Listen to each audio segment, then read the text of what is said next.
Our Free and Equal segment tonight. New evidence shows the Democratic Party displaying overt racism during their hiring process. We're talking about actual violations of the law here.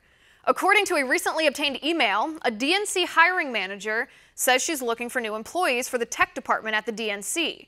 But she says in the email, and I quote here, "I prefer no white cisgender males." With me now, staff writer for the Daily Wire, Elliot Hamilton. Elliot, thanks for coming on the show. I'm very honored to be here. Thank you, Liz. All right, Elliot, I want to show this picture on the screen. This is the DNC email. It was sent internally to other DNC insiders about hiring. She says, "I prefer no white cisgender males." She talks about them already being the majority of employees at the DNC. Elliot, how is this not discrimination? It is discrimination. It's a violation of Title VII of the Civil Rights Act, which says that you cannot discriminate people on employment based on race, sex, and many other immutable characteristics. And this is just a blatant attempt by one individual in the DNC to say we're not interested in hiring specific people of this specific description, this specific identity. Right. It's horrifying to actually see this. I mean, we know that this is the result of identity politics, that certain people with certain characteristics are put higher up on a higher pedestal than others, but now we're seeing it in action here. So let me ask you, is it an actual violation of the law just to include this in this email, or is it only if they act on this and refuse to interview, refuse to screen anybody with those white cisgender male characteristics? So the issue with the email is that initially she talks about the necessity of having a diverse voice, have diverse voices and being a diverse group of people. That's fine.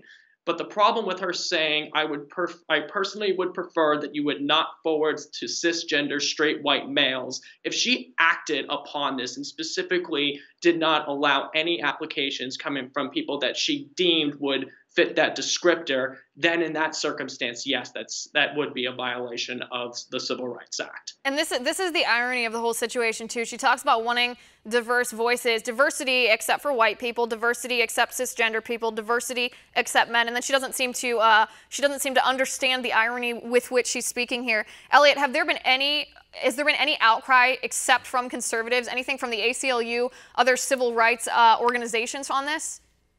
So far, I haven't heard any. I think I've mostly heard denials from people. People have been messaging me and have been tweeting about this story thinking that this is completely fake. No, the email is right in front of me. This was an insider email from a woman who worked at the DNC, or at least we still believe she still works there. We don't know for sure. She deleted her LinkedIn page, and there's a lot of information going back and forth, maybe of her still being there as people trying to get reach of her. But in all seriousness, this was a legitimate email. She sent it out to insiders within the DNC, and an anonymous source tipped me off and said that this is unacceptable. Right, and I should have mentioned this at the forefront of the segment here. Elliot's the one that broke this story on the Daily Wire. That's how I read about it. What was the date on this original email? The date of it was October 30th at 12:48 p.m. So okay, so we're still in the realm, basically, that limbo period where if she hasn't acted on it, it's not technically a violation of the law. It's just an exposure of her bad character here. If she does act on it now, then it would be a violation. So that's interesting to know. And this, I guess, just gets into the political part of it. I don't understand how organizations like the ACLU, who constantly claim that there's civil rights violations, or even Democrats as a whole, who constantly accuse Republicans of being racist left and right constantly. I don't understand how they can stay quiet on this or how they can be a part of a party that engages in racial discrimination. I think the problem is that there's not a lot of exposure. It's easy for you to call it out when someone else that you disagree with performs actions that are questionable, and when someone else does it on your side, I think the tendency is to try to go underneath the table, kind of shift some gears around. We saw this with James O'Keefe going after the New York Times, where you had individuals who were working for the New York Times who were apparently no longer part of the staff after James O'Keefe exposed them with Project Veritas. So I think it's very unfortunate that the DNC hasn't come up with any statements as of yet, and there haven't been any other major news organizations that have called this out.